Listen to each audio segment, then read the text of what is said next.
The phrase Islam is not a race is quite commonplace in discussions about Islam. You see it posted in YouTube comments, on blogs, on Facebook, etc.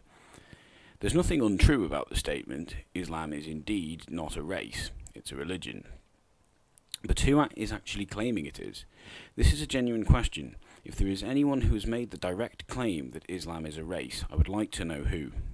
But so far, I've not heard anyone make the claim that Islam is a race. What I have heard is certain opponents of Islam being referred to as racist, which is distinctly different from claiming that Islam itself is a race. It's tempting to classify Islam is not a race as a straw man, and in some cases I think such a classification would be accurate, but straw man usually refers to a deliberate misrepresentation of someone's position, not a genuine misunderstanding. Being an opponent of Islam is not in itself racist, any more than being an opponent of Christianity is racist. This does not, however, mean such opponents cannot be racist. The positions are not mutually exclusive. Personally, the problems I have with Islam are near identical to the problems I have with Christianity. Both are based on scripture, which, as a humanist, I find to be cruel, barbaric, scientifically absurd, and historically inaccurate. If someone were to ask why I am more vocally critical of Christianity than of Islam, my answer would simply be that Christianity has much more of a political foothold in the UK than Islam does. Participation in Christianity is compulsory in state schools, for example. I am much more directly familiar with Christianity.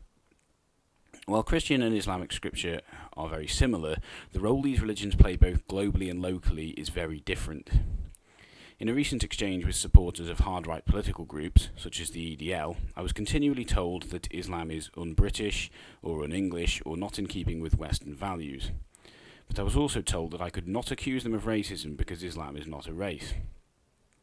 If you haven't noticed the problem here, it's that these people, by describing Islam as being un-British or un-English or un-Western, they are framing the discussion in an obviously racial context, only to play the Islam is not a race card when called on this. The problem is further emphasised when their solution to the problem they perceive is to crack down on foreign immigration, an obvious racial issue. There was also the quite bizarre assertion that by breeding more than white British people, note again the racial framing, that Muslims are somehow committing genocide.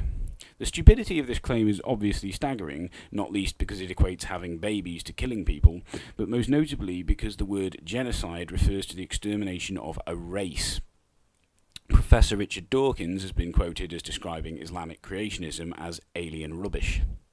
Why alien rubbish? Why not just rubbish, pure and simple? To the best of my knowledge, Islamic creationism is supported by exactly the same pseudoscience as Christian creationism, and I've yet to hear Dawkins or anyone else in the field of evolutionary biology describe Christian creationism as alien rubbish.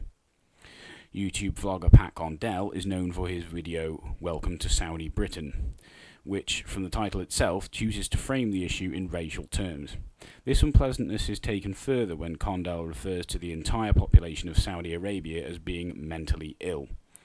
If we save the rather vile use of the term mentally ill as an insult for another time, we can cut straight to the obvious racial generalisation made referring to the entire population, without exception, therefore including babies, young children and anyone else who may not be a Muslim. Remember, Dawkins himself, who has given his approval to this video, has said that there is no such thing as a Muslim child. Rather, they are children of Muslim parents. So even in an Islamic theocracy like Saudi Arabia, we cannot consider the entire population to be Quran-believing Muslims. If you choose to describe Islam as un-British, un-English, incompatible with Western values, values which you are unable to objectively define, alien rubbish, if you choose to describe the entire population of a country as mentally ill, if you choose to accuse Muslims of committing genocide against white British people by breeding more than them, then you are framing the discussion in racial terms, and as such do not get to play the Islam is not a race card.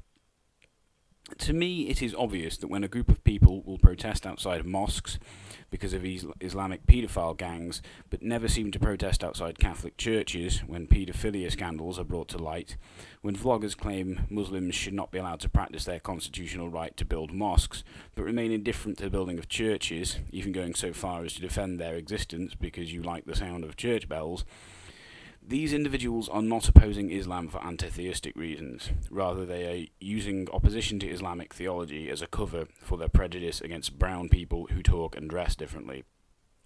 From the secularist and humanist standpoint, Islam is a problem, just as Christianity is.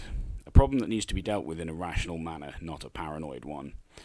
If you are someone who opposes Islam for secularist and human reasons, then the likes of the EDL and Pat Condell are not your allies, and you have a responsibility to distance yourself from them. To not do this is cowardice. Thanks for watching.